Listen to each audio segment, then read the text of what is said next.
Being of the Comprehensive Plan Steering Committee with the Village Board and Planning Commission. Pledge allegiance to the flag.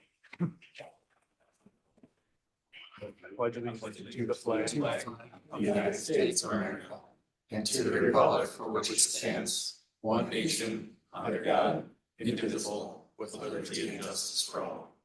We'll start with roll call of the Village Board. Maloney is excused. Loeb Sarau. Here. Beck. Here.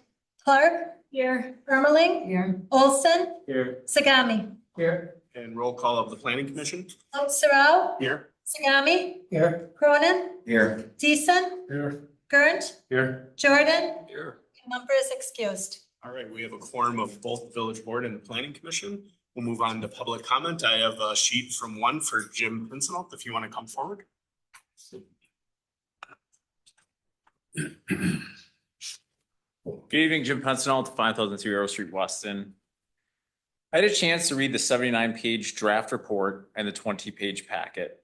I'm very eager to see what action these bodies plan to take on the results and what you all have learned from the data, or if you'll just simply go through the motions and allow the presentation to happen and ignore these results.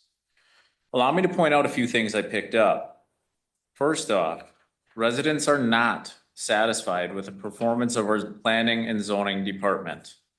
They're more satisfied with how public trees are maintained than how planning, zoning, and building services are conducted. It's literally dead last, and by a large margin. Staff will cling to their own rigged, phony surveys and then claim everything is rainbows and sunshine, but this proves it's not. Residents are more than 7 times more satisfied with their trash collection than their planning department. Maybe we could reach out to Harders to see if they could give our planning department some helpful advice.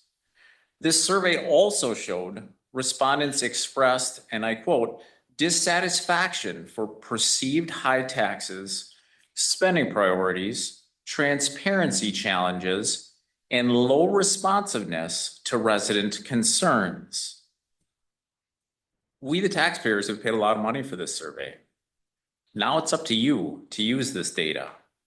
I haven't seen this board nor the Planning Commission set any goals in the past. Perhaps this could be a perfect time to start. The facts are in front of you. What you choose to do with them is the decision of each governmental body here. Agenda item 9 states identify priorities. And I'm not at all surprised that no suggestions of priorities were provided for the board. I just hope that this survey provides some neutral third-party insight, prompting the board to prioritize something and set goals so that they can work to achieve them. Remember though, goals without accountability and metrics to measure them are absolutely worthless. Thank you. Thank you. Is there anybody else in the crowd that would like to give public comment? Is there anybody online who would like to give public comment? Step on. All right.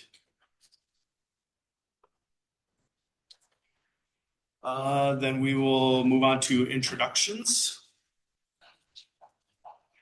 All right, I thought that we should kind of go through and just explain who you all are. Mark Roffers is the, he can explain himself, but he is the consultant that we have worked with in the past on the previous comprehensive plan we started working with him in basically 2013. So he's done a lot with us through the years. In some ways, he acts as an extension to staff when we get busy or if we need some help with getting in the past, like ordinances and things updated when we've been busy and haven't been able to have the time to do that. So he's the original creator of our current zoning code. And then he also helped, like I said, with the comprehensive plan originally in 2016. So just because we do have some new faces, he has worked with a number of the Plan Commission and board in the past, just because he's been here for a while. But I just thought it would be good to have everyone kind of introduce themselves so that he knows if you're a new member or just kind of what your background is. I don't know. Okay, so Katrina Clark, I am a new trustee. I've been on the Park and Rec Committee for 10 or 12 years though. Bushan Zagami, trustee and chairman of public works. Joe Jordan on the Plan Commission and happy to work again with you. Luis Lopes-Rao, I'm a trustee and I'm on the planning commission as the chair as of last month. So this is technically my first meeting. So I'm excited to learn a lot about the commission. Lisa Beth, new trustee, voted in at the last election and on the Clips Committee as well. Brett Olson, I'm also a new trustee from the last election. I am on the Finance and Human Resources Committee and also Clips. Barb Ermeling, trustee. I've finance, been on there for a long time. So Steve Cronin, planning. Look forward to working with you again. Dave Deason, planning commission member, former trustee. Looking forward to things. Gary Gerd, planning commission. Thank you. Thanks. Move on to reviewing the planning process. I think I'm going to talk now, but I hope to turn the tables on you as the meeting progresses. Before talking about the steps that we propose to undertake to carry out the plan, I thought it'd be useful to present, or for many of you, review what is a comprehensive plan and why we're doing this. In short, a comprehensive plan is a long-range guide to the physical development, growth, and preservation of Weston. Long range, meaning that it has a 10 to 20-year time horizon. And in fact, the state requires municipalities who do land use planning and regulation to update their plan, their comprehensive plan, at least once every 10 years. I talked about physical development. What does that mean? Basically, everything you see when you look out the window or drive through the community can be touched by the comprehensive plan. Recommendations for future land use and development. How land that is maybe not zoned for development today ought to be zoned if it's proposed or appropriate for development tomorrow. Transportation facilities, utilities, and other systems designed to serve land use and land development and redevelopment are covered within the comprehensive plan. Categorical areas like housing and economic development are covered within the plan, and a strategy to implement and carry out the plan is certainly part of it, including priorities for what ought to come first, second, third, et cetera. You have a strategic plan as well as a village. Key differences is a strategic plan is shorter term, usually 2 to 5 year time horizon. And it's usually tied and focused particularly on village government and what a village government could do to change or improve services. As I mentioned earlier, some of the reasons for doing a comprehensive plan update, one key one is that we've hit that 10-year window. The comprehensive plan was last updated in 2016. Since that time, the village has undertaken some detailed planning efforts for Schofield Avenue, for Weston Avenue, for your park system and other things, but none of them individually comprised an update, the required 10-year update to the entire plan.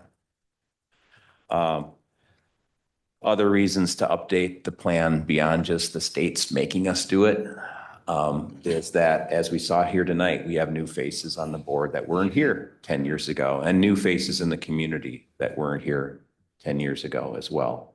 And so it's important to get updates, sort of the pulse of the community, and to refresh policy objectives within the plan to reflect that. We also have new challenges. 10 years ago, just think of all the things that were different today. We had Amazon trucks roaming around. They weren't coming around every 2 minutes. Retail, commercial services development has changed dramatically over the last 10 years. the way we live has changed, and what we do at our houses has changed as a result of that, the pandemic and other changes in lifestyle, the internet, and what we can do online. So it's just a small slice, but the world is a different place now than it was 10 years ago. So relying on a plan that's 10 years old is probably not the best approach for the future. So those are some of the reasons. And we'll talk a little bit about your ideas for opportunities, but we have opportunities and challenges here in Weston and in the state. We have, just as a couple of examples, you have a tax incremental district number 1 that's closing this year, creates fresh opportunities for economic development that we can probe a little bit deeper tonight, or certainly over the course of the planning process for the future. Statewide, nationally, we have different types of land uses interested in landing in different communities. Large scale solar facilities, data centers, other types of development that tend to use a lot of land and affect the community. And so coming up with the policy framework for not only those, but others is an important thing. So you're not trying to make policy when you're confronted with a proposal like that. So I'm here to help kind of you sort out what your priorities are and package it in a document and a plan that makes sense for Weston. And in reference to the previous speaker's comments, I totally agree that having measurable means to calculate whether you've succeeded in achieving your plan are critical. And we'll work on those performance type measures as we go forward in this planning process as well. The process itself is laid out in the document that was part of your packet. I've got it up on screen here as well. It's about a year plus process from the time we started work on the substance in January to the end of the process. We began by preparing a background report, a conditions and issues volume that was part of your packet, and won't, I promise, go through all 79 pages here tonight. And in addition to that, the first phase of our public involvement strategy, which was the community survey that if you were on the board or plan commission, you were asked, and a few of you provided some ideas for survey questions and tweaks to that survey that was released. And we'll talk a lot about the survey tonight. We're here on June 1st. My goal tonight is to talk about our process, which we're doing. It says comprehensive plan volumes, just terminology here, sorry. Conditions and issues volume, all background information. When you looked at those 79 pages, it's nothing about future policy. It's all about what's happened in the past and the current conditions in the community. The second volume, the one that we're really going to be diving into over the course of the next year, is called Vision and Directions. That's the policy document that'll lay out the vision framework for the future, and the one that we should really be dialed into and focused on going forward. Otherwise, today we're going to spend time reviewing the community survey results, and I'm, as I said, towards the end of the meeting, I'm going to turn the tables, and you can get your brain spinning a little bit. I'm going to ask you later on, each one of you, and I think I'm going to start with Gary. So I'm going to ask Gary and then others, what is your one, as you sit here tonight, or as you've listened tonight or came into the meeting, what is your top priority or one of your top priorities for this comprehensive plan? And it can be a substantive priority, what you'd like to see in the plan, or it can be how we deal with the process and carry it out, or both. So think about that. I'm not going to pounce on you yet, but later on, we'll ask each one of you to help with that. The community survey is not the only involvement that's part of this process. As we kind of tick through this schedule over the course of the summer, it's going to be my job to connect with folks in the community, stakeholders, Think people with a fair amount of land that might be in the path of development, getting a greater understanding for what interest there might be. Think about the folks that might have been underrepresented in the community survey and how we might connect with those types of people. So we're going to work with staff to identify a range of folks, stakeholders in the community. Welcome your suggestions for me to give a call to go on a Zoom with and try to learn a little bit more about what their ideas and ideals are for the future. Also, over the summer, I'm going to be talking with our friends at the county, the Regional Planning Commission, MPO school district, to understand how opportunities for collaboration with them and with neighboring municipalities might be possible to carry out some joint objectives. So we'll talk a little bit more about your next meeting, but we hope to reconvene in August to share those results and to review an initial outline of where the plan may be headed. Even after that, however, we hope to get more community feedback and reaction to those initial ideas through an open house or workshop in September of 2026 after kids are back in school and folks are back in the community. After that, our process is just a matter of drafting materials for you to review, comment on, provide feedback on over the course of a few meetings so that we can get to a point next winter with a comprehensive plan document that the Plan Commission can first recommend and the village board can then adopt. That's the process and the plan. I'm going to pause for a second and see if you have any questions on any of that so far.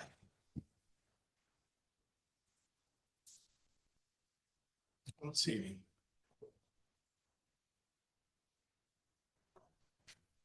Very good. Well, I did want to talk about the survey results. Probably the most interesting thing we have here tonight to share, in my opinion. So a little bit about the survey in review again. It was designed to support the comprehensive plan and directions for the plan. Its focus was getting input on the vision that folks have that live in the community for the community, and to test some ideas out on future options for development and preservation that might suggest change within the comprehensive plan for the community. There were also questions related to local government services and priorities for spending on potential projects.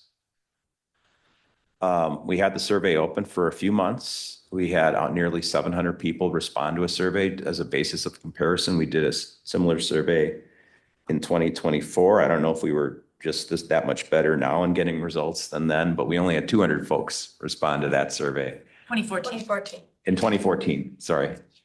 Only, yeah, sorry. So good response rate. That's a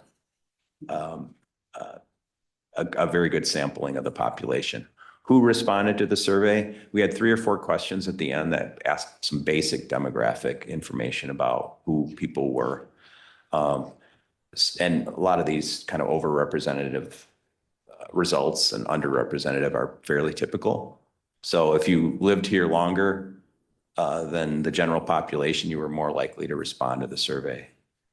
If you had children at home, and this is good news, I think, you were somewhat overrepresented. Sometimes those folks are, busy chasing and don't respond to surveys. So I think that was positive. Very common. Homeowners were quite overrepresented compared to renters. You're about a 2/3 owner, 1/3 renter community. 90% of the survey respondents were owners. And then probably related to that, younger adults were underrepresented in the survey compared to older folks. So those are, again, fairly typical and things, again, if we want to focus on who we might connect with outside of the survey, that might be helpful in doing so.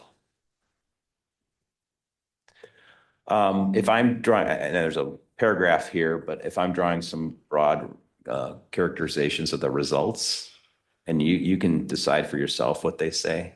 But broad characterizations for me is that folks have a generally favorable view of Weston.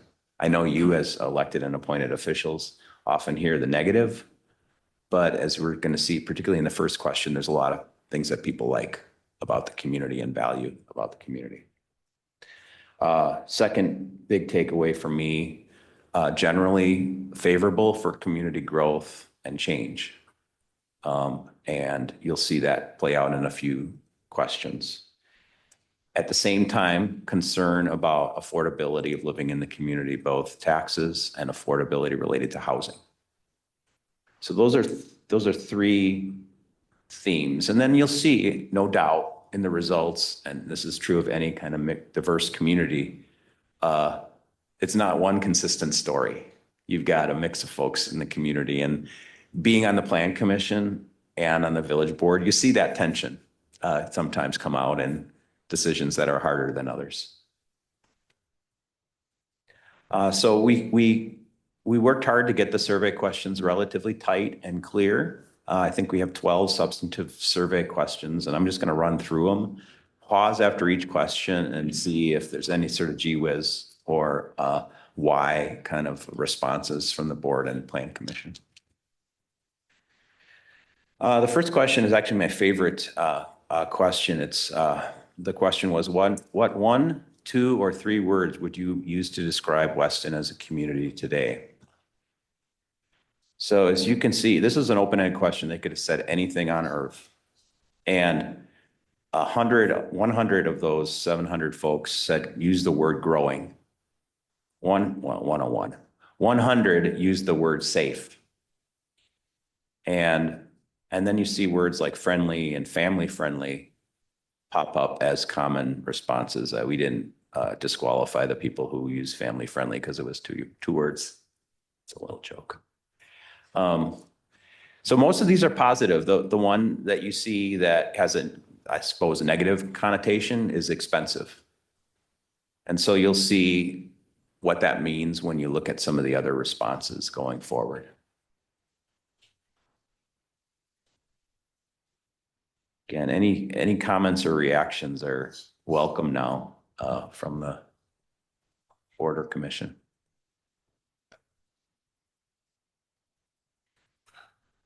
Doesn't surprise me. I think that's how a lot of people would describe the community. It's been growing a lot. It's generally safe and people get along with one another. Yeah, certainly suggests values. And if we're crafting a vision statement for the future, understanding what current, values are, what people feel about the community is important. And this question, I think, gets at that. The second two questions related to residential growth and development. And the first one was, looking forward over the next 10 years, which statement best reflects your attitude on future residential growth? And we gave them 4 choices in this case. And could take away a few different things from this chart. The initial thing I take away is that folks were twice as likely to say that Weston should encourage further residential growth than they were that Weston should try to slow it. And the second takeaway is that a lot of people didn't have an opinion or didn't think you should do one thing or the other.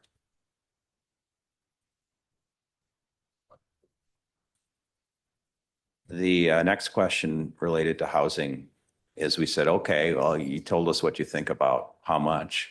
What types of new housing should the village accommodate? And we gave them several choices, and they could check everything that they thought would apply. Oh, and by the way, I'll just say, we gave them some information before answering these questions. And among that, we said, we told them that most new house and lot combinations in Weston now cost $425 or more. We talked a little bit today, and well, if you can get it for $425, you should grab it. But in any case, with that as the preface, this chart shows what, among the choices we gave them, what they most frequently thought the village should try to accommodate. And it's single-family housing that's lower than that. So that is interesting and suggests, maybe during this planning process, we need to think about how or if that's possible. And, what do we really mean? And if you can't get to that with a single-family house, would getting to that or close to that with a duplex unit that's for sale or a townhouse be satisfactory? Those are all kind of policy things that in my brain starts to spin when I see a response like this. The second tier response is senior housing with lower than average monthly costs. Folks express support for, and following that, apartments with lower than average rents, and we gave them a number to ground that. And then you see the support sort of trailing from there.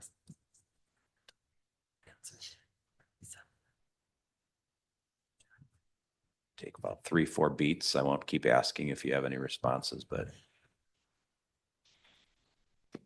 we turn then to talking about different types of non-residential development. So we asked, how much do you agree or disagree with each of the following statements about future non-residential growth? And this chart has a lot of bars on it, but green is good. And so the greatest support was for more industrial development and more retail and commercial services business. That tallest green is strongly support retail and commercial service.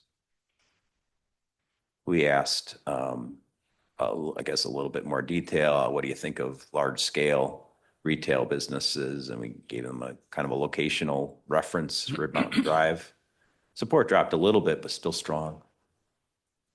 Similarly for more office and healthcare, where it was decidedly more mixed is when we talked about mixing commercial uses with multiple family housing, which is currently a plan goal for Camp Phillips Road to a certain extent and for Schofield Avenue in certain places. So something we should probably revisit and talk about during the plan. Sometimes and increasingly, it takes housing as an impetus to get commercial development to go. So it's again, a policy challenge that deserves further discussion, given the mixed community response in particular.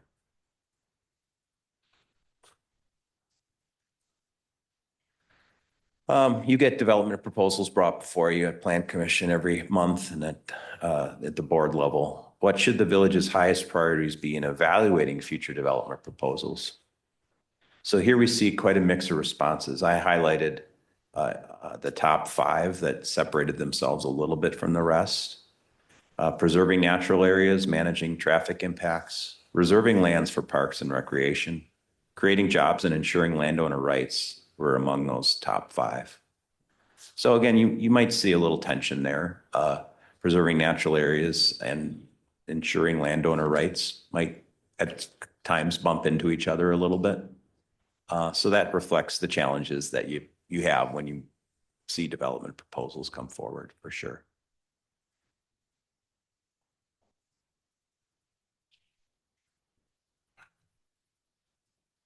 This was a question where, again, we listed a number of potential options, and those 4 popped to the top 5.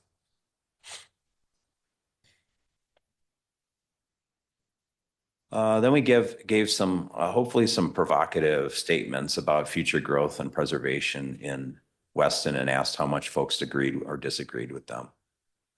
And I'll highlight 2, and then we can talk about the ones in the middle.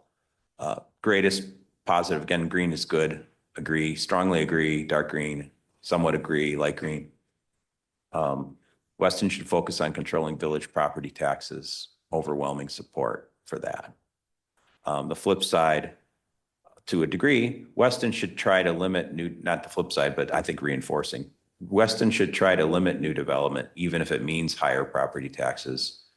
Strong disagreement to that. So I think that kind of, again, reflects some of those key themes. Concern about expense and affordability in the community, and willingness to accept growth and development and change in the community. There's a number of other statements. Again, these were statements that were written down and people had a chance to respond to.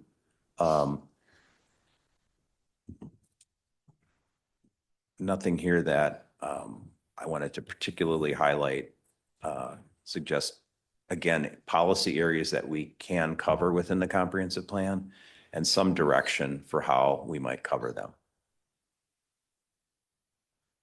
Mark, I would just add on the tax piece, we did ask village property tax, just understanding that the tax bill is 5 parts. We're one part of the 5.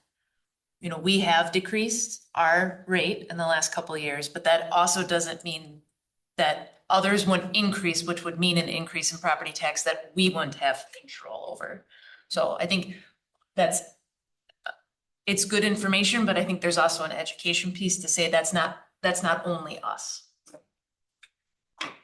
Yeah, I mean, most people have this figured out after a while, but you know, when you send your property tax bill to the village, you might think the village is spending all that money. And so certainly education is in order. Husheng, In here, we're talking about interchange on Ryan Street. And you see it didn't get a lot of response or a lot of support. Yeah. Which I think that's pretty important. Because if we do that, we have an interchange at Ryan. We take the traffic for the industrial park off of Camp Phillips.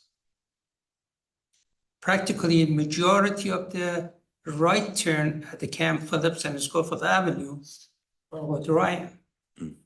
And that's going to help Camp Phillips Road and Schofield Avenue because Camp Phillips Road right now is one of the busiest streets in the state of Wisconsin. Right. So, and I think that's a good way to decrease that traffic on the Camp Phillips Road. So, I think that was a great idea. I'm not sure why I didn't get the support. Maybe they didn't think about it deeply or what, I'm not sure, but I would support that project highly. We can certainly try to learn more. Interchanges are not cheap and the state's not spending a lot of money, so it could have been a response maybe, ooh, that might cost a lot of money. Yeah, but the state of Wisconsin is going to support it and they're going to, because of the traffic on Camp Phillips, one way or other, we have to do something. We can't just let it go like that because it's not going to handle it. It's a very tight road. It's a 4 lane, but it's very tight and significant traffic. And it's not going to decrease, it's going to increase over the years. And Department of Transportation actually support the project. Thank you.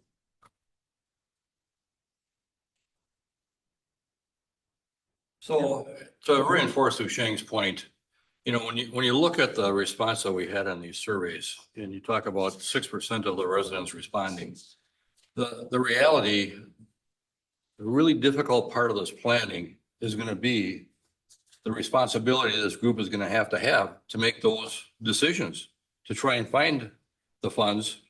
And that's one thing that I'm really encouraged by what the staff has done in trying to find that opportunity to make, especially the road improvements that we had without necessarily hitting the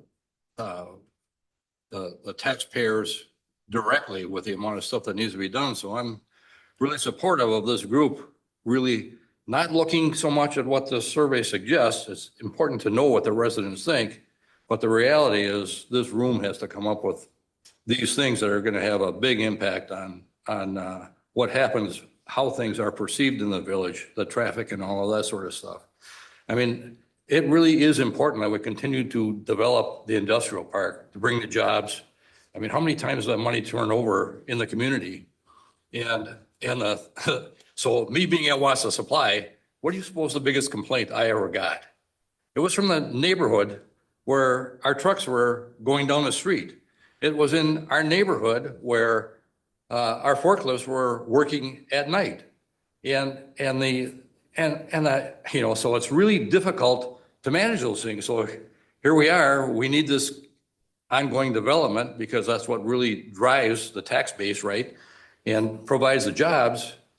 And yet it's difficult because of the interaction that we have between the residents and the industrial park, and the fact that, you know, chicken and the egg, horse and the cart, who was there first, all that sort of stuff, you know, and so I really think that as we go forward here, these hard decisions are going to have to be made to ensure that we do in fact continue to move forward despite what some of the residents may object to. Yeah, I think this question suggests the dividing line between easier decisions and harder decisions. You know, wide support for having more commercial service and retail development near the interchange at X. That's not a hard policy choice then. The harder choices are these 50-50 ones, like you guys have been talking about. Right. You see that interchange, gonna take all the traffic for that industrial park off of Camp Phillips and put them, Absolutely. all of it practically, because there's no reason for semi truck not to go there. So I think it's a great help to the village to decrease the traffic, to manage the traffic on Schofield Avenue and Camp Phillips. And as for the money goes, I think Department of Transportation pay majority of that cost. And that's our tax money we pay to the state. They should bring it back and spend it in our community. I think the hard thing with that question is people don't have that context when they're answering Right. that question. They're not thinking about what is that going to do to help out other parts of the community. They're just like, do we need it there? Well, I can go today. I can go to Camp Phillips. It's not a big deal. They're not thinking about the high traffic on Camp Phillips. Well, I think that's our job, so to explain to them. Yeah, for sure. Very good. The next two questions were similar. They focused on local government services. Question 7, please indicate the importance to you of local government services provided in Weston. And then we had a list. And the next question you're going to see, I'll just pop up the question here. Please indicate your level of satisfaction with how the village and partner agencies are delivering these same services today. So again, first question, importance. How important is this? And I just popped and highlighted the ones that got 80% or more in terms of importance. EMS, road maintenance and repairs, fire, and police were the top 4. So fairly, core services. The other thing I'll point out when looking at this is you look at the grays. The bigger the gray in my read, the less exposure or interaction people had with that service. Because the grays were, somewhat important. And then you'll see the grays in the next column as well. So that's one thing. I'm going to highlight the same 4 in the next row. The other thing I didn't highlight, but you see trash collection, recycling collection, and yard waste. I don't want to say in the middle. They're still supported, but a little bit below. So keep those in mind when we can toggle back and forth. So this is level of satisfaction. Second question. So I highlighted the same 4. Satisfaction with EMS, fire, and police, still pretty high. I mean, no one's going to be as satisfied with something that they feel is important. So still pretty high though. Road maintenance and repairs, satisfaction level drop. So important, not satisfied. The other thing I asked you to look at, or I didn't highlight in a different color, but trash collection, recycling collection, yard waste. Not as important per se. I guess if garbage started collecting at your curb a month or 2, it might become more so. But people think you're doing a good job with those things. And again, I would just offer that the gray in this case was neutral. So the bigger the gray, the less likely, in my opinion, that people had interacted with that particular service.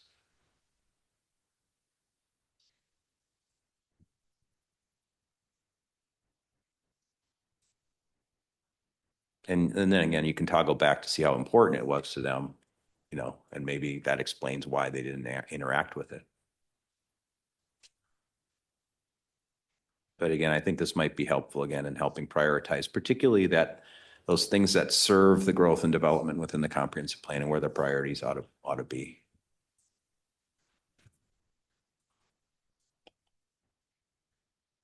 We did have a question that asked them, okay, if you were one of the people in the red here, why did you answer the way you did?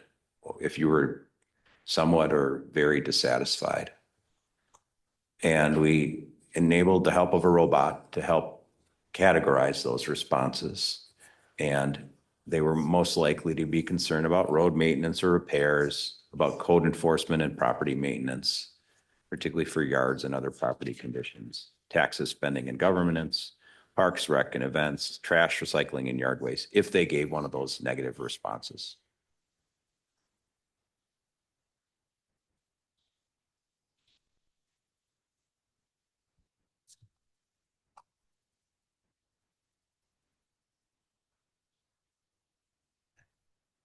We asked then a question about, given the village's limited financial resources, what expenditures for which of the following projects should be prioritized over the next 5 to 10 years? So these are potential initiatives or projects that could be described and detailed in the comprehensive plan. And roads, sidewalks and paths were among the top listed projects, followed by park projects and other more aesthetic-based projects. These, again, were specifically listed choices that people could make.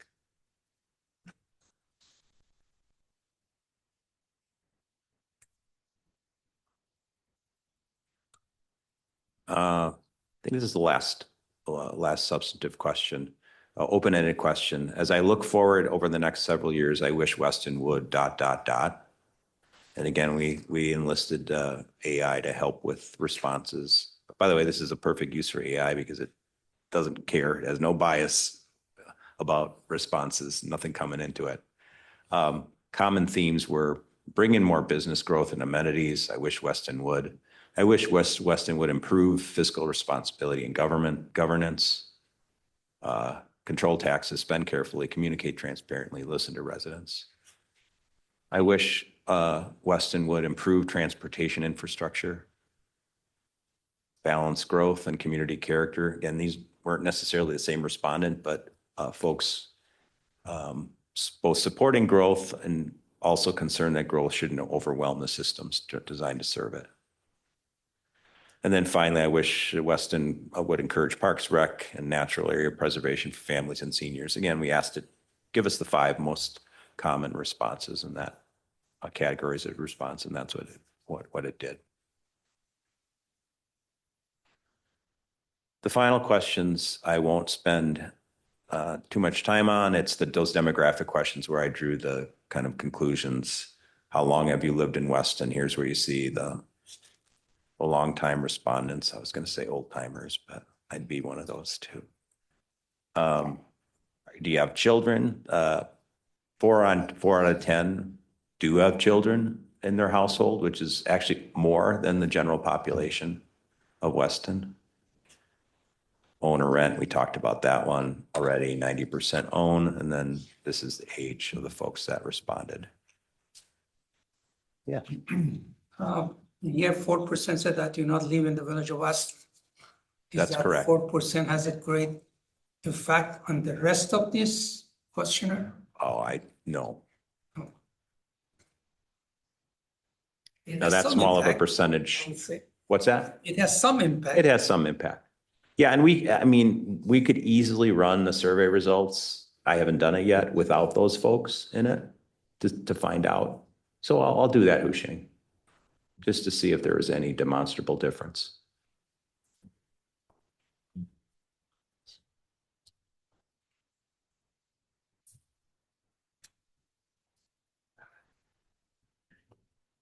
Any other questions, comments, or responses related to the survey? I guess I just wanted to as I was reading through that, and I had to write some of them down, I always find it a little, I guess, I don't know if I would say humorous, but they wanted homes of over less than 300,000, but they did not want any rentals in a commercial location with a commercial development. They didn't want any of that. And they didn't want manufactured homes, which is where you probably could get some savings. And then the importance, I think, has of how important something is or how satisfied they are with a certain department or whatever, has a lot to do with the amount of participation that they've had, those departments, and they don't always like to get a letter saying you've got to cut your grass or you have to pick up the junk that's in the yard or whatever. So I think a lot of that is lopsided because they're dealing with the safety and the fire and all of this roads, but they don't deal with the planning department as a whole unless they are doing something and or not doing their maintenance or whatever. So I guess I find it interesting. I myself personally, I know I feel is I just think Weston with industrial is important because you're adding tax base without adding population, which causes more expenses for roads and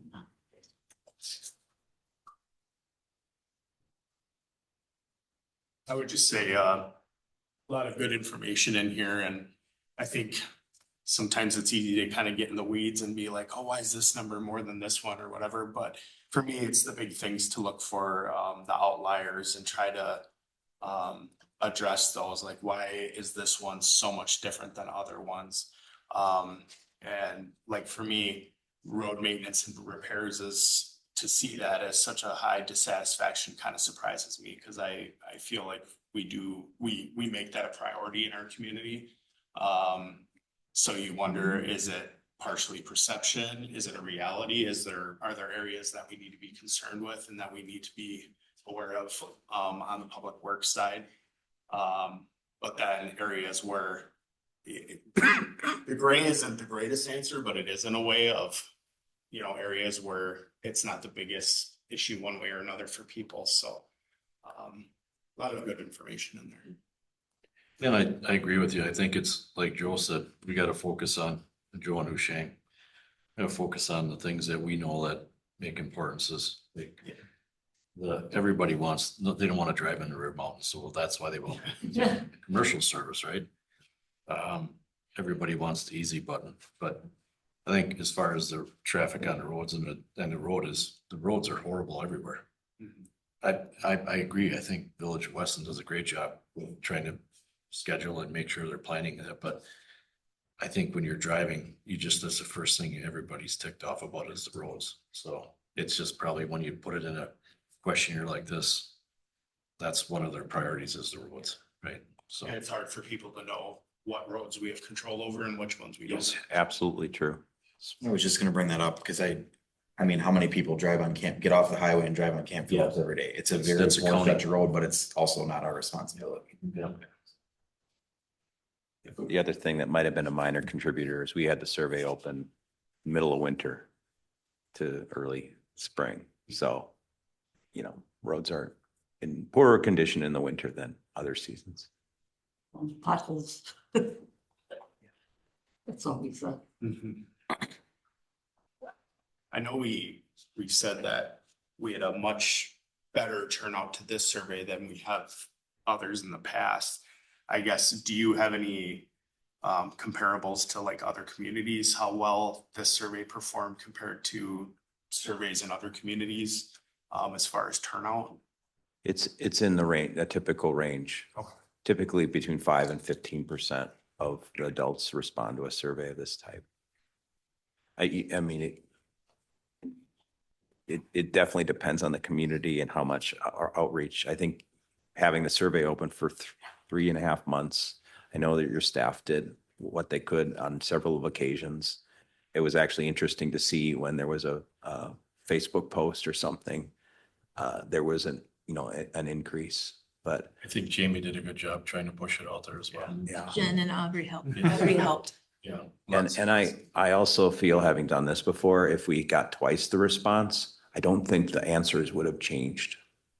They might have ticked one up or down one way or the other, but you can say what you want about nationwide polling, but some of the polls that they put out have less than 700 people responding to who's going to be the president next.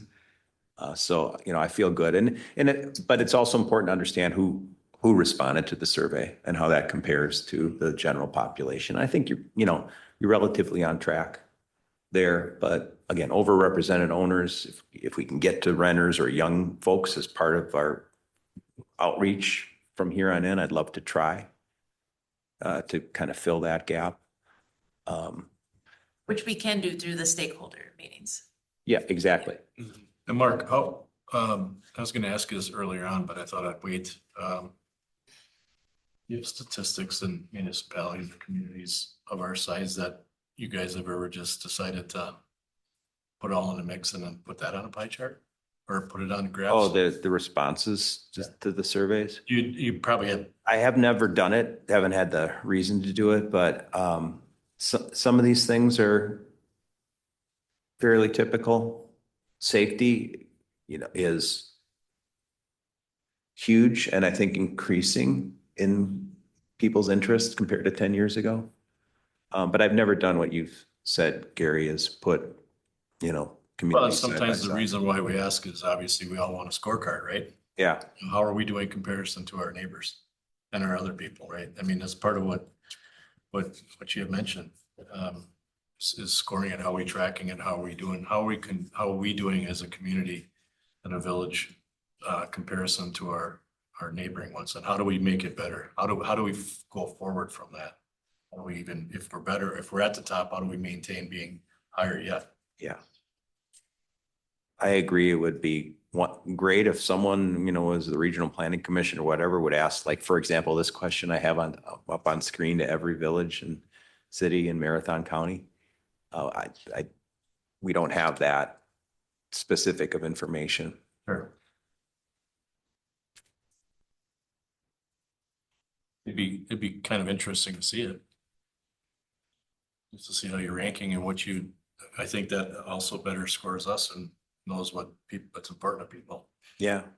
I mean, this state of Wisconsin Department of Public Construction, I know it has its detractors, but they have a system where they rank every school district, on this common set of standards, and it can help people in their decision making and help school districts figure out where they need to improve. Any other comments?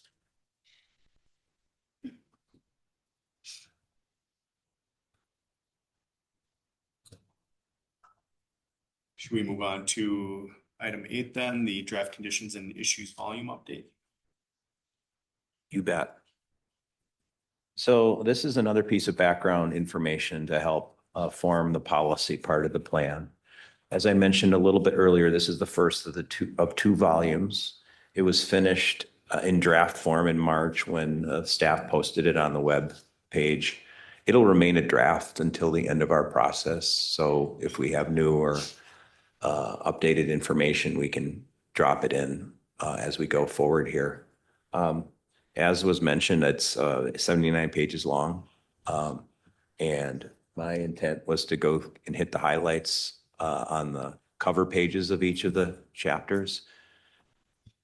I'd encourage you to spend some time with it over the summer, maybe with a cocktail in your hand, sitting on a lawn chair, but learning a little bit more about the community. I think whether you've been on the Village Board or Plan Commission for a month or 20 years, I bet there's something in there that's new or you didn't know about. And focus particularly, or I'll try to focus particularly on the policy implications. So I'm just going to actually zoom to a few pages that I've highlighted. Start with 8.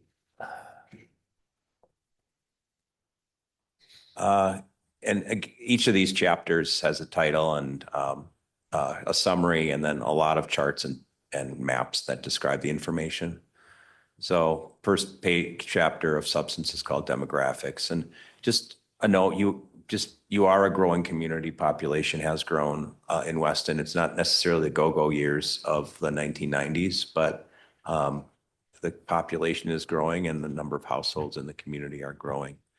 You're generally a little bit younger than the county and state, and incomes are a little bit higher than the county and state here in Weston. Again, you can feel free to stop me at any time. Or if you picked out something, if you already had that cocktail on a lawn chair this weekend, feel free to mention it to me. Looking forward to the future, this is interesting stuff. The state of Wisconsin Department of Administration projects that the village population will actually go down between 2020 and 2050. We try to understand why the state projects this. We don't have any, they don't give the whys, but the likely influences for that projection are an aging population. You got a fair number of folks that are over 50, over 65. I don't know how to put this politely, but in 2050, some of them will not be here anymore. Being replaced by younger generations and much lower birth rates. And that's not just you, that's nationwide. So those are things. But housing construction sort of matters to keep even stable population in that kind of environment, to keep schools, functioning. Schools like kids, their state revenues go up if their enrollment goes up. I mean, then their property tax burden goes down. So it points to the importance of promoting housing development in a community. Different agency projecting employment, but projected employment is supposed to go up. I have a little skepticism about both of those. Economic development agencies like to boost their numbers.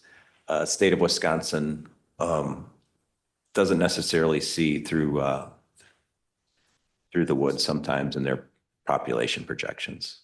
But anyway, they are what they are. We are kind of focused a little bit more on how much land use has required. Let me back up. How much actual development in the community has required in terms of allocating land use. So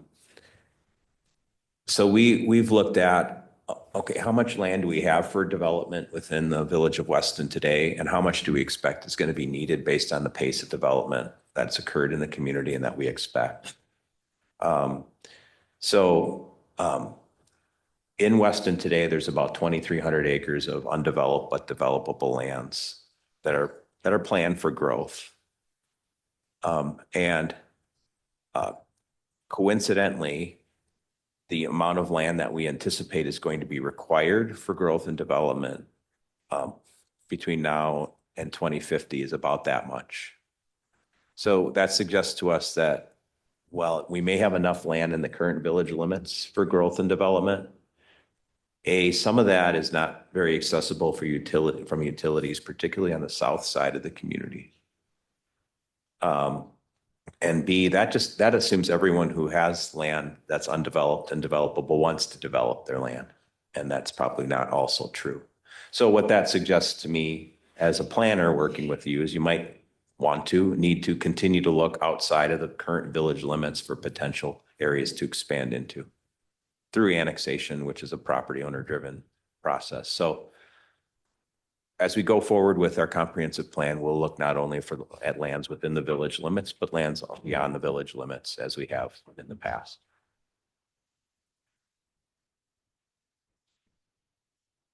Is it when you're referencing it, Mark, does that include the town of Weston? No, Just the village. The 2,300 within this quote is undeveloped within the current village limits. One of the easiest thing would be to just annexed or whatever the process would be is to get the town involved or get. I don't know how that Yeah, process. no. Well, there's a couple of different ways, Gary, for land that's currently in a town or township government structure to become part of a village. One of them is more incremental. Hey, I'm next to the village. I want to get sewer and water services because I can develop more. Then you annex because by the way, don't ever change that policy as a village. You got to come in to get sewer and water services. So that happens piece by piece, depending on who wants to and where the utilities are. There are other approaches under Wisconsin law where a village and a town can get together and sort of decide their collective future. That could involve, the identification of this 300 acres here that'll come into the village in 2030, sort of apart from that process, that incremental process that I described. So that's certainly within the realm So of it doesn't have to possibility. be all as one. No, the third approach, Gary, is, a merger approach. And that is certainly an allowed process under law. Two governments merge into one, unit of government. Okay. So those are all, on the table. We asked a question, you might have picked it up on merger. And that was one of those toughies, right? It had a lot of votes on one end, a lot of votes on the other end. But those are three general approaches to how, land can come into a village that's currently in a town. And the area just that has been identified most frequently that's currently in the town for potential future annexation to the village is east of Mockmuller Park, east of Kramer, where there's some service potential. It's not low and wet. That's the current plan is suggestive of some future village expansion in that direction. But certainly, we have an intergovernmental cooperation chapter. We know the town of Weston is updating its comprehensive plan in parallel with you, just by coincidence, same time frame, 10-year. So we can talk about different approaches between the town and the village for addressing municipal boundaries.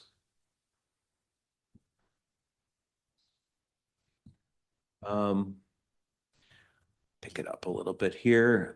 Next chapter, again, all background information is called economic development. The regional economic base, despite all the changes, still centers around manufacturing. You all are a significant contributor to that base. Your economy has grown in industrial development and diversified to be a leader in healthcare. And while it's going to close this year, tax increment district number 1 was a big part of that, and the infrastructure that developed and incentives that were provided through TIF 1.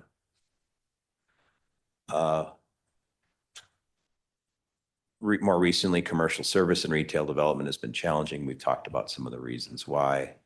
And by many accounts, a shortage of housing, particularly for the workforce, is a leading challenge for more economic development and growth in the community. Building on that, the types of housing for local workforce like line workers, healthcare and commercial service employees, teachers, firefighters, those are the types of folks that housing is in shortest supply for. It's possible that some of that supply will be addressed by housing turnover over the next 20 years.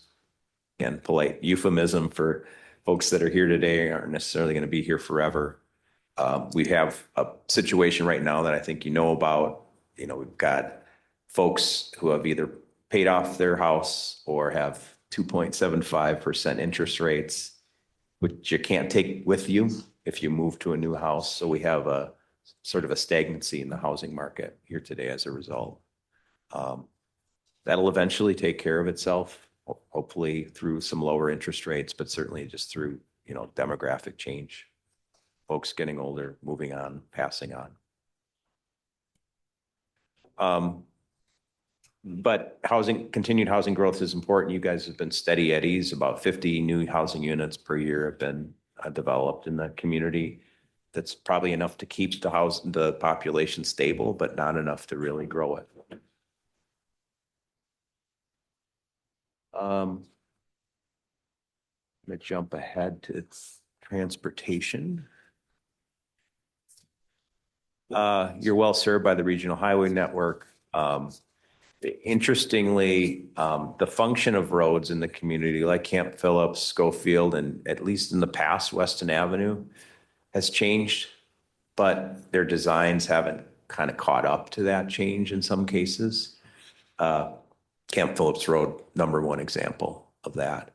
Weston Avenue, you've addressed that. You know, it was a rural road taking a lot of traffic. Now it's become urbanized and is being addressed. But that's been kind of a characteristic of the community for sure.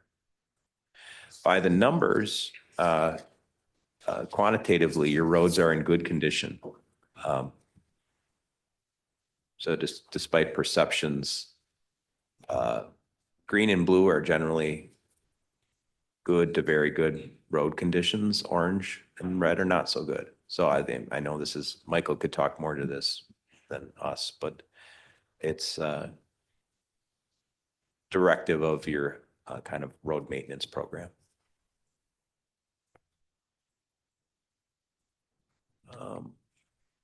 Couple more from me, and then we can go off to our nice evening here. You are talking about comparisons with other communities. I know you kind of lurch back and forth a little bit, but you do have quite a bit of collaboration with other communities, police and fire. That is not necessarily typical throughout the state, and things that could potentially be built on for more collaboration.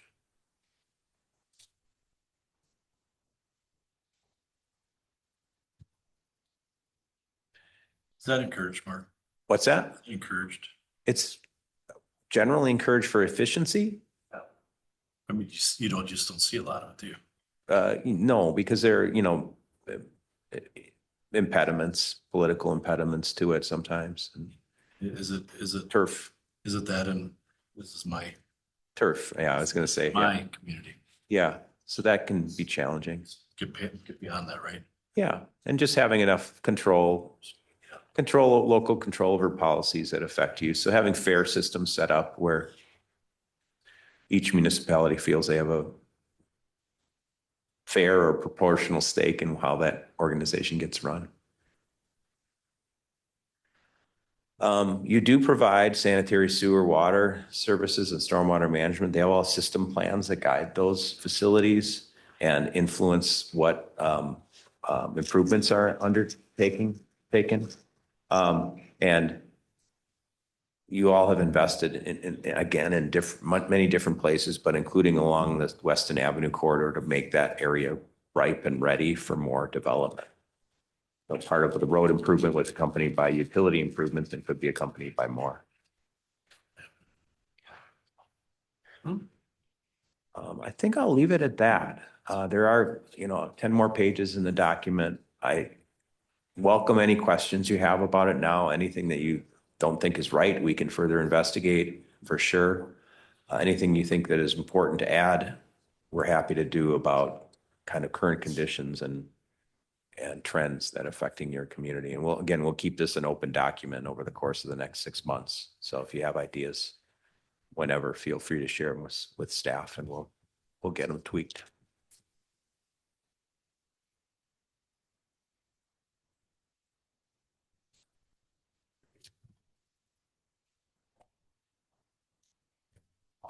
As far as item number 9, identify preliminary priorities. Is there anything you're looking at from? Yeah, this is when I said I was going to pick on people, and I was going to pick on Gary first. So I hope he's ready. So I'm, and some of you have previewed this a little bit, but if you could each share with me, and staff is going to write your answers down, and we can revisit them and refine them as we go forward with this process. But if you could just tell me 1 or 2 priorities that you have for this plan or the process to prepare this plan, we'd love to hear about them at this. Well, I guess the first thing that comes to my mind is obviously we've all struggled with this in our community is And it's a balancing act of how do we bring in workforce people with our housing, with our market price of housing and what it's done to our economy, the cost of house. So this affordability of 300,000 under is it's unheard of right now. So Yeah. so when we sit as planners here or on the planning commission and, Jen and Mike will come in and they want to raise rates on things. And we want to try to ease that and we want more economical, but they need to have their funds to do their things as well. So it's the balancing act, and I'm going to pick on you, but not pick on you. Okay. So I'm going to say you come from an area of Madison. Right. So some of your codes that you brought to us, which you've massaged over the years, and I love working with you. You're a very intelligent guy. And you do a very phenomenal job. We either have to juggle with some of our communities in our neighborhoods of either adding all these extra expenses, right, to get it to be beautiful, or do we have certain areas that I don't want to call it like a trailer park, but do we have certain areas where we just don't require some of those things to be able to keep the cost out, right? We don't maybe make them put sidewalks or trees on the boulevard, or maybe we can try to do some natural storm sewer with no curb and gutter. There's areas that we could do in our community that may help keep costs down for some starters. But the only drawback with that is I completely understand then that also brings a different clientele. And again, I'm not going to go back to my, what your past impressions are of a trailer park, because we've all known where's problems in trailer parks, right? But those are usually the really beat up, old, nobody's maintaining, and that brings troubles, right? So somehow trying to find a balance of where we can still have that to bring that to our community, and somehow balance out our code with it. Yeah. Because we all are in the struggle in the whole state, and we all try to figure out whether it's funding through TIF for residential, somehow, how do we it's no different than Schofield Avenue. If we would have went with the policy of having $50,000 for development for developers, we wouldn't have the development we had. So it's the incentive of somehow giving, but somehow managing to keep it within reins. Because when you have incentives like that, that brings the developers. I don't care what anybody says, it brings the developers. And that's what happened on Schofield Avenue as well. So we got to somehow figure out where a balance is there. And I'm curious to see what you've seen in the past. And I know we've looked at other communities around us and said, what are they doing? What are some of these communities and how successful are they with doing a residential TID? And are they doing it with requirements that it has to meet this size, maximum square footage, maximum sale price, I don't know, but I think we need to figure that out somehow. And we're not going to do it with requiring sewer, water, curb, gutter, streets. I mean, maybe it is to start our neighborhood, right? To start our neighborhood. Where then the next, as the person gets 28 or 30 and they have their kids, now they want to do their second house. Now they may have, that's their goal, is to go in a house or in a neighborhood with that they can walk their kids or whatever it may be. I don't know. It's just a thought that I wanted to throw out there. Yeah. But it is hard for the staff as well, because they only have so much funds to work with, and things are going up, and our rates aren't going up either. So. Yeah. So just to summarize, your priority is to take a look at regulations, fees, and incentives as a way to boost housing I development. don't want to take it away from them, but how do we do that? Is it something we can look at? Again, maybe we don't want that for the community. Maybe it's an objective on this whole planning and board that maybe we don't want that caliber. And don't take me wrong. No, I understand. Well, but you did see the public talked about less expensive housing, and the ways, Gary, to get there, and you talked about them. I just think it's just in every aspect that we live in. It doesn't matter what trade it is, everything's gone up so much. And those days of, I remember Jen, when she, 10 years ago, we were talking, how do we get affordable housing? Because we want more Michaels coming to us that can afford to rent a $750 house. Well, I'm just saying, when Michael first got out of college, right? Them are the people we want to try to attract every one of our businesses, right? We want to attract those people that can come here and start within our company and grow to be really good people and good stewards to our community. But those, like I said to Jen, there is no new subdivisions that are like that, not with our current standards. They're just simply not, all right? So what, you know what is a starter for these people, a $700 to $50 to $900 rental? It's your 50-year-old home. And that's what your rental is gonna be. So if we don't have an abundance of those available, which they're not, we're not gonna take that next step. And it's important to the Wassa Supplies. It's important to you. It's important to every business in our community that we have younger skill. Just take for granted, and I mean, I'm going on a soapbox here, but look up in Minocqua and what's happened there. Minocqua everything is closing around there. First of all, they can't keep anybody. The parents have kids. There's not a house for them to afford to even stay there because all the people are buying properties and around them. It's just, they're too expensive. They're all coming from big cities. So the kids are moving away. And the people that are intertwined that are actually staying there are people that are self-employed or have one or two people. They just can't afford it. So we are a smaller scale of that, but we're going to continue to go that way if that's what happens. It really is, truthfully. When you really look at Minocqua as a whole and how they struggle, it's because of they're priced themselves out. They really have. And the kids and the talent, they're gone. And they're closing restaurants because they can't get help. I mean, they're closing everything up there. So anyway, that's my 2 cents. You were ready, Gary. I wasn't ready. I wasn't. I know that it's been a struggle and we've all struggled. And I talk to Jamie and Jen all the time about what programs are there out there? What are there? I mean, I constantly am asking those guys. Yeah, there are some more opportunities. What we for can sure. do. How do we do that? How do we get to that point? Because I think, as I've stated before, whoever gets there first is going to win, right? Whatever municipality or community figures this out is going to win. They're going to pull and they're going to get the most educated people or the people that can afford to grow and have housing there, that the community is going to win in a whole. It really will. So, and again, 30 years down the road, do you really want that neighborhood there? Maybe you do, maybe you don't. I don't know.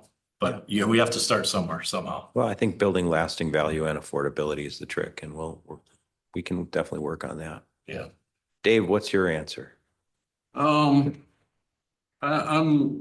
leaning toward retail. Okay. And I go back quite a long time. 25 years ago, we were like this close to getting some big boxes in here, and didn't happen because of one person's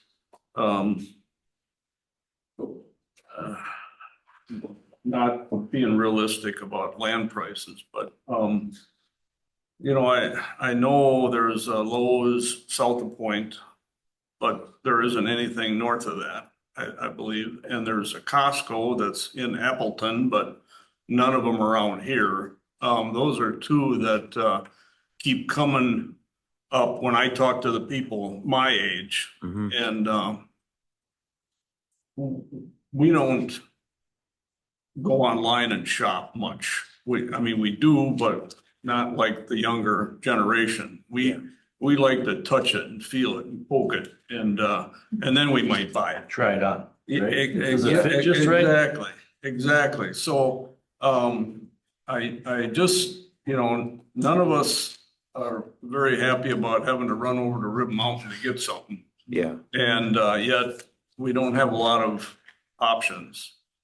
And it would just be so nice, I think, for our community and maybe that's not where the big boxes are at anymore, because there is so much online shopping, and the Amazons of the world and all that have made it as easy as they possibly can for those younger buyers, shoppers to get that done. But, so I don't know, I have reservations about even bringing it up because that's maybe not how the world shops anymore. It probably isn't, but for my generation, it still is if I have the ability to do that. And, so, Yeah, Dave, I was at Costco on Saturday afternoon and there's a lot more people like you. It was packed. yeah. Yeah. Well, that's my 2 cents. Thanks. Steve, you're up. So I'm gonna kind of piggyback on that a little bit. I think as a village, we've taken a lot of heat for the amount of money that we had tied up in a TID district for a very long amount of time. But the reality is that that percentage of value that we had in that district was as high as it was because of how successful that district was. Yep. And with that TID now closing, I'm almost certain that we'd be under the limits.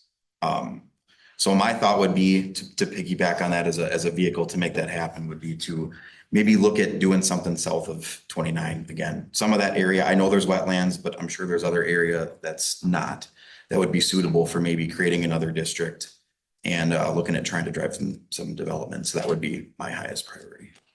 Thanks, Steve. What about you, Barb? Yeah, I was thinking of the same thing of whether or not we could develop another smaller TIF district, not one's quite so spread out that it was hard to manage. Yeah. To bring in, again, industrial, I just think that's the answer. I know commercial, I hear it all the time, why can't we have this or that? But our location isn't very good for commercial on like Schofield Avenue. Maybe by the highway, we could get something. But I think one of the things I can remember quite vividly is when Home Depot was going to build, and we tried to get them, took them, on tours, land, where the road, the highway was, everything else. In the end, they wanted to build by Menards. Because it draws people there. And I just thought that was the silliest thing I ever heard, because they would have built out here. They had Hatley, this whole area. We are just, as far as having something like a Home Depot or Menard, we don't have it. We have Ace Hardware, which is about as close as we're going to get to a hardware store around here.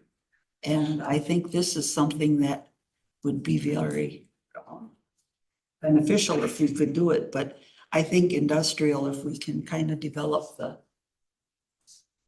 29 area, whatever, and there maybe you could get the commercial with the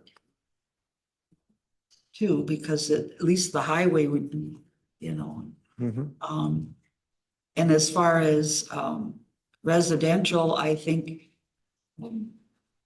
so often they go out with the intent of building a low income housing project, and the cost of the materials and everything else makes it that it isn't. I don't know how you can solve that. Thanks, Barb. Brent, you're up. A couple of things that stood out to me, is the high importance placed on public safety, specifically EMS at 86%, and the 52% satisfied. I'm sure some of that may have had to do with obviously the referendum and things and discussions that have been going on in our community right now with all the last several months' activities, but just trying to find ways to make sure that we're meeting that high importance of public safety that the residents want. And then just kind of what's been said already is trying to figure out how to balance growth, services, and affordability. 69% of the respondents wanted us to control property taxes, said Weston's expensive. Maybe changing some standards to make things more affordable, to find ways to do that. Like Barb said, industrial growth, where it doesn't get us population growth, which of course costs more in services and all those different types of things. And obviously none of us have that perfect answer, but just continuing to try to work on what that balance is. How do we get, businesses without giving them millions in incentives? How do we do all those different things, but also try to keep costs managed? Thank you.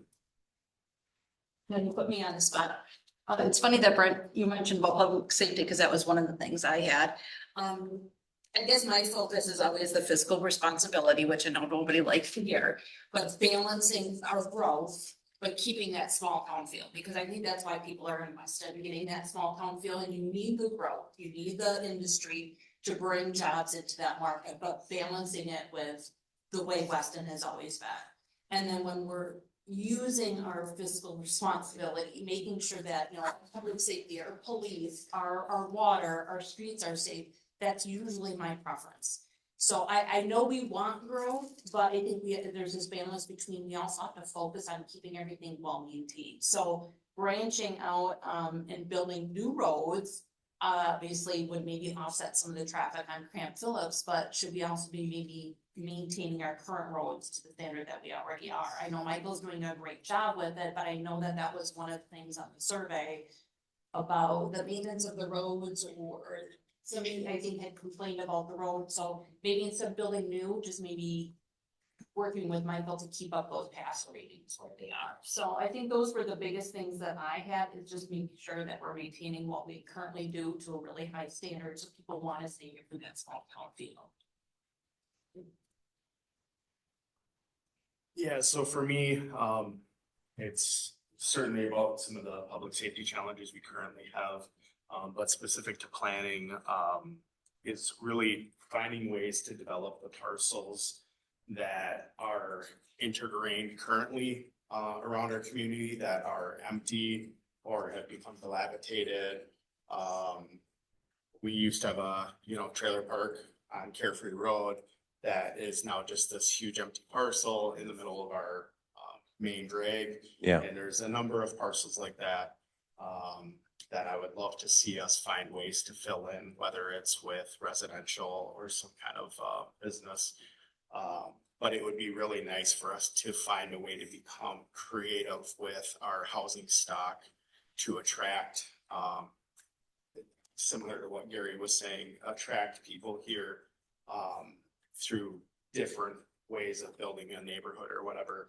I have a lot of staff at my work who are young, you know, in the first couple of years of their career, and they finally feel like they've settled and they want to find a place, and they just can't buy a new home as a younger new employee, but they want to buy because they don't want to spend money on rent and feel like they're wasting it. They want to start building up and buying places, but we need to find ways to build homes that people can afford as those starter homes.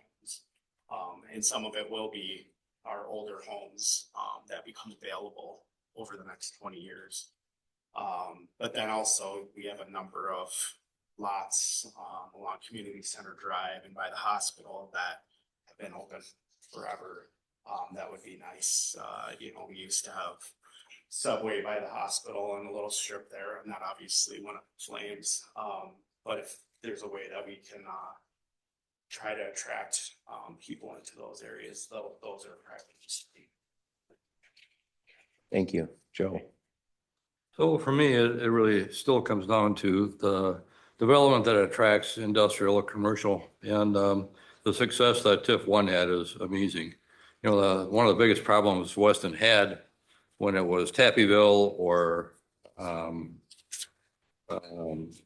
what Prohaska built, you know, really affordable housing back in the day.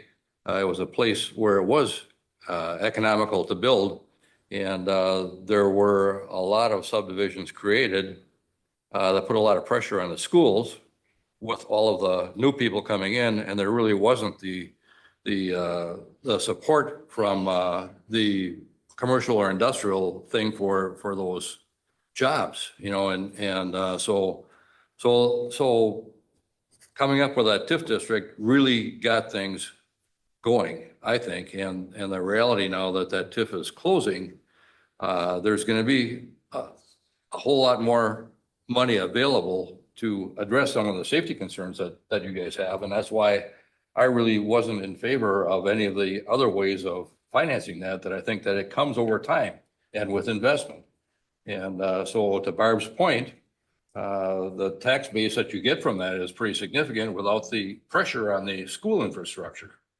And so to do something south of 29 is gonna take, somebody's gonna have to step up and say, okay, we're gonna have to, bite the bullet again and do something, because without the water infrastructure and all the rest, it's gonna be really difficult to do that, so it's the old chicken and the egg, horse and the cart deal. And I really think that to Gary's point, trying to come up with affordable housing in the village is really gonna be a challenge. And one of the ways to address that is to have industry here that does have higher paying jobs rather than just some of the retail stuff, entry level, whatever you want to call it, that allows people to afford a little more, so, I look back at those houses that we built for $99,000, it's like, and the reality is those houses have really good bones, and a lot of them have obviously been remodeled now, and have taken the next step forward. But there isn't that, in Weston, there just isn't that old housing stock that can really be remodeled anymore. Most of them have gotten to the point where people from there are going to move up. They're going to move on. And so like I say, Well, and then Joe, we got the difficulty like Mark had mentioned is people that still have loans. They're at 2.25 or 2.6. And they don't want to give it up for a 6% note right now. Even if they wanted to move up.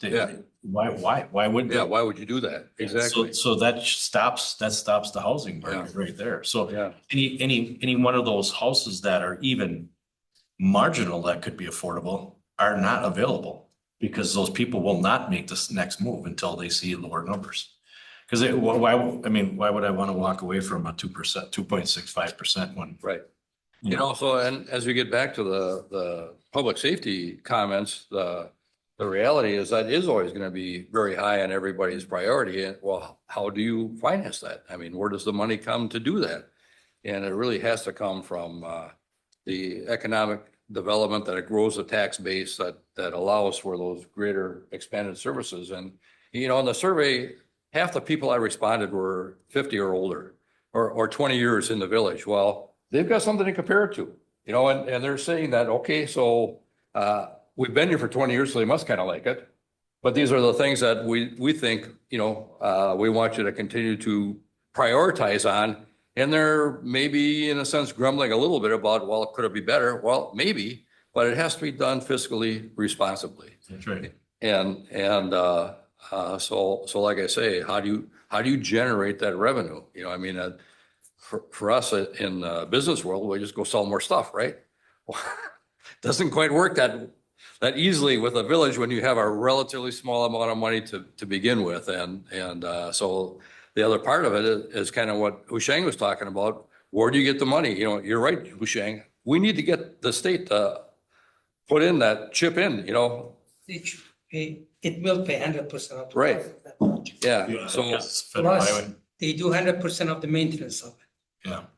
So those are things that when you really are looking out there that are really important for the continued development, So as Wassa Supply, when we were looking to expand, where were we looking? We're looking for a place that's on the edge of town that has a significant employment base, and it's easy for our trucks to get on and off, so adding a ramp there would make a big difference if in fact we're would entertain adding a TIF or whatever to try and develop that area south of 29. It's got to be with access. Well, really going to be important. Well, I think that would blow that whole southern portion of Camp Phillips corridor out towards J.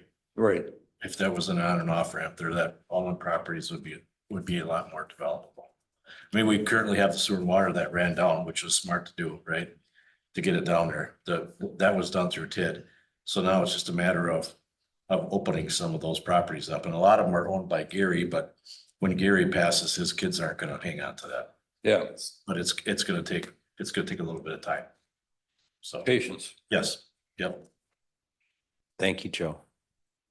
Husheng. Well, I'm going to go back to Ryan Street, as I said. Yep. If we convince Department of Transportation to put the access in there, they pay 100% for it. And also they pay 100% for maintenance. Snow plowing, repair of it, everything is their responsibility because it's in the boundary or right of way of Highway 29. And that's their property. So, and it's gonna help Camp Phillips, it's gonna help Schofield Avenue, it's gonna help Weston Avenue where Gary's property is. Those areas, they're gonna be improved as the industrial park. Because it provided great access to them. The same thing is gonna provide access to the existing industrial park. So there is no losing there. I think it's a win-win for all of us and the state and everybody else to manage the traffic and also develop that area. The other thing is, I think Lois also mentioned that we have a lot of vacant property on Camp Phillips and 29 intersection. All four quadrants of it, we have open land. They have sewer and water, they have all the utility, they have everything you needed. You just need the developer to come and spend the money and develop it. So we don't have any expensive. It's gonna be all on the shoulder of the developer to do that. Shane, I think, and you're, no, not to interrupt, I keep interrupting, but just to add to that, I think the hardest thing with some of those properties is people that are sitting on them. They don't really need the money and they're asking 3 times what it's really worth. And that's the holdback on some of those properties, just. I think they dropped some of the prices, a little bit they dropped, but that's what they were able to purchase land for police department. Yeah. They dropped some cost. Well, they've been sitting on it so long. But, you know, those people, they spend money, but they got the utility through the TIF. And they have a room to drop the cost. Because right now, they're holding a land. There is a cost to that holding. He's paying tax every year. Oh, yeah, yeah.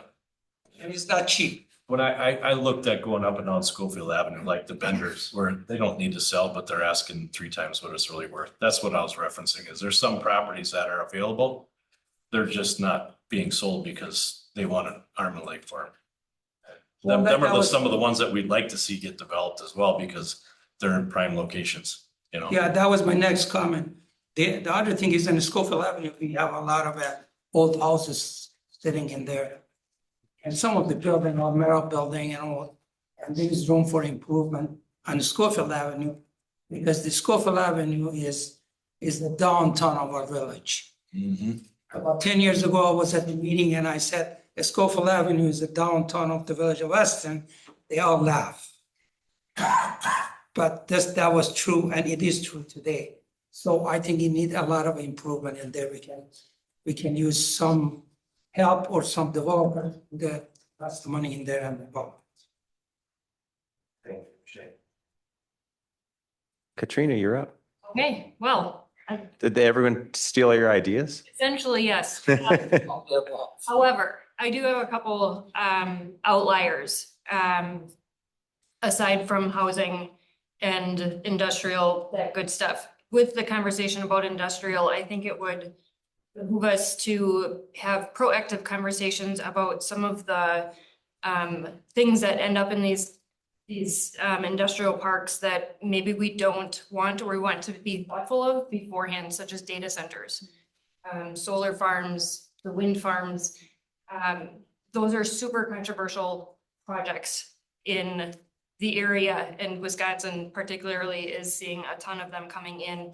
And so while we're talking about more development, I think we should have a conversation about what that looks like with some of those specific controversial items before they're forced on us, so to speak. And also, I love parks. So does Luis, and nobody's mentioned the parks and the walking, the pedestrian trails, the biking trails continue to rank relatively high on our survey results. They did 10 years ago as well. So again, we need to balance spending, but I don't think we should let our parks fall to the wayside, because I think they're incredibly important. They make up a huge part of what Weston is in the feel of the village.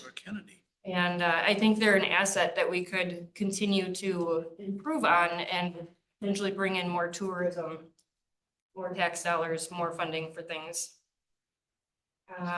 That's it. Thank you. Sure. Since we built the Mountain Bay, I continuously asking Marathon County, we should continue the road, going west, cross the Mesker, go through Carzella, cross Ross Avenue, continue on the railroad, go another half a mile or 3/4 mile, take a left, get connected to Camp Phillips Road. He said, well, Scott Enterprise is on the right of way, and we can't do anything until he moved. He moved 5 years ago.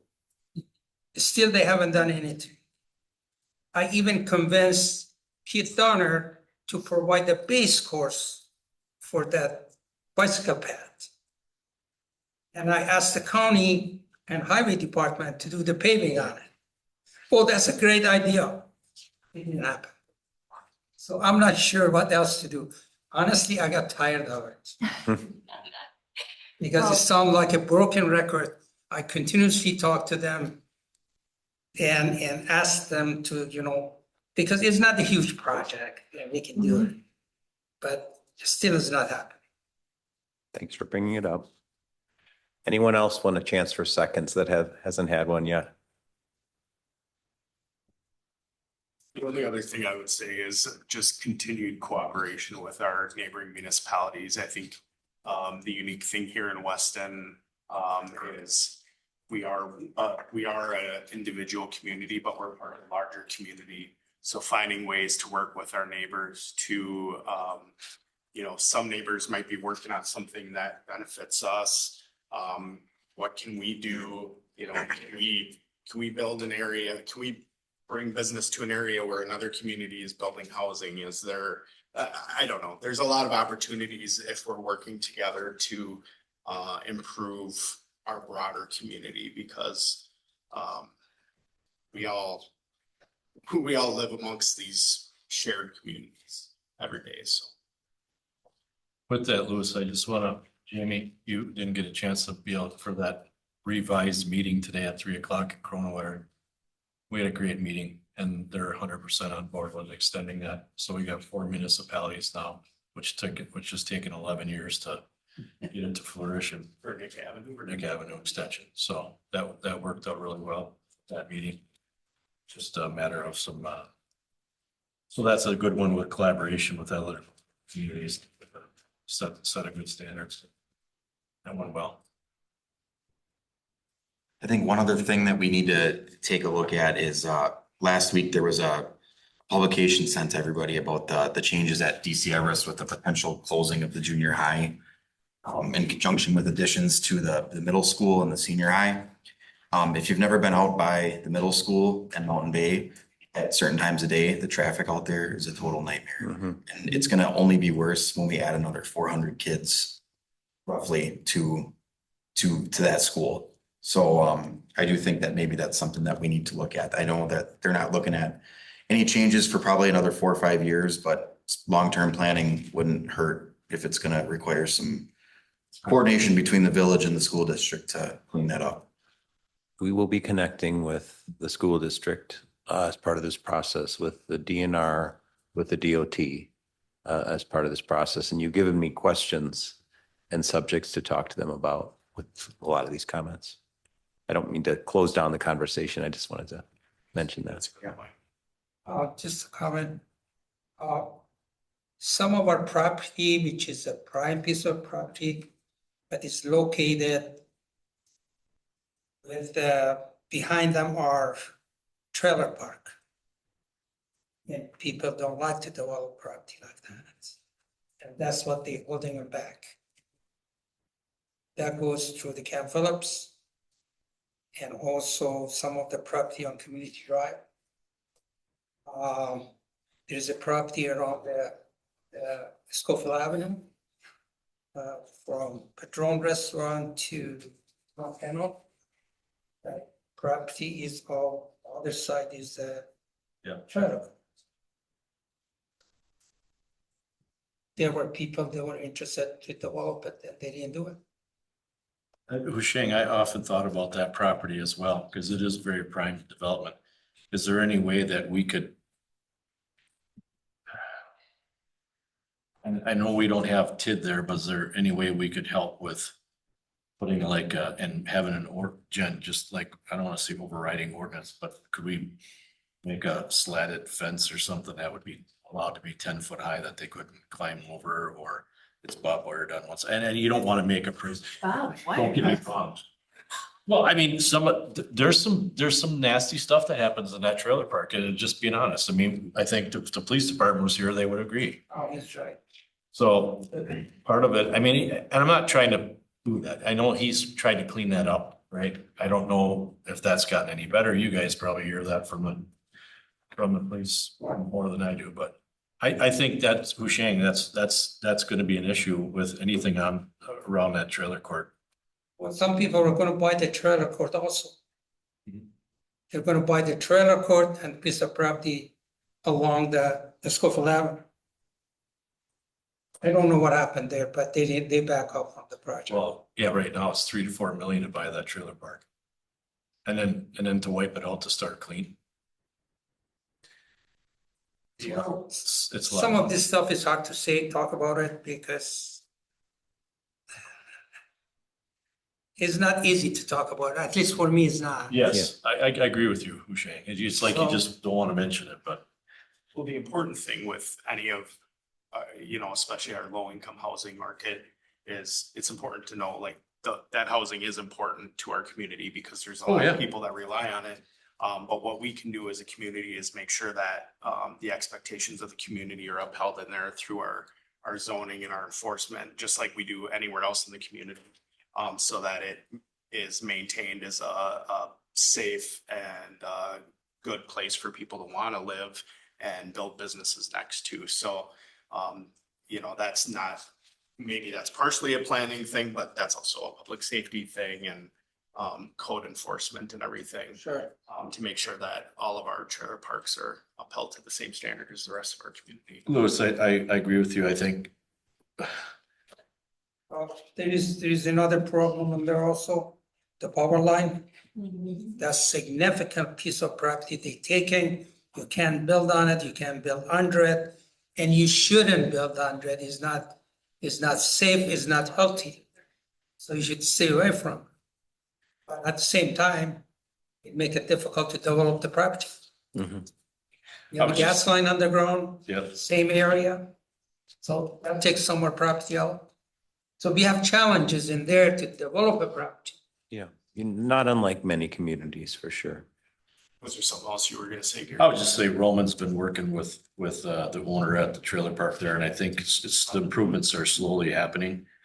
It's just if somebody was gonna abut that and want to buy that frontage, Husheng, they're gonna take a ride to the backside, and as soon as they rode in there and they saw all the half-dead trailers that were trashed and the roads that were all busted up, it's just their first instinct is, I'm not building here. I'm not spending this kind of money to have this in the backyard. So I think that's turning a page a little bit. It's definitely a lot better than it was when I took over the trailer parks inspection process 8 years ago. But it was a neglected property for decades. And it takes a long time to fix it. It does. A lot of money. So it's a lot of acreage, a lot of vacant lots, which they have filled up and removed a lot of the older houses in there. So currently they're continuing to do that. The problem is we've got a larger park with an additional 100 lots, that is a pretty big, starting to become a bigger challenge for us. So, and ultimately there's only so much time that, X amount of people can do stuff. For sure. So. Well, I think you've given us a lot of good ideas here today to build on. When we come back together, I don't know where on this agenda it is, but we want to try to set up another meeting in the beginning part of August. at which point we'd have an outline. And I'd like to be able to connect the dots between your comments here today on priorities and what's in that outline for the new vision and directions volume today, or on that day, I should say. So I appreciate, your thoughts. I see people busily writing them down. And if you have others, again, feel free to share them. One more I will, just quick, if you guys send a survey out, maybe you could send that map that shows what's actually village maintained roads versus county or other jurisdictions that the village doesn't have control over. And some notations that maybe it would state that not in control of the village. Because I really do think Michael and his crew do a great job with that.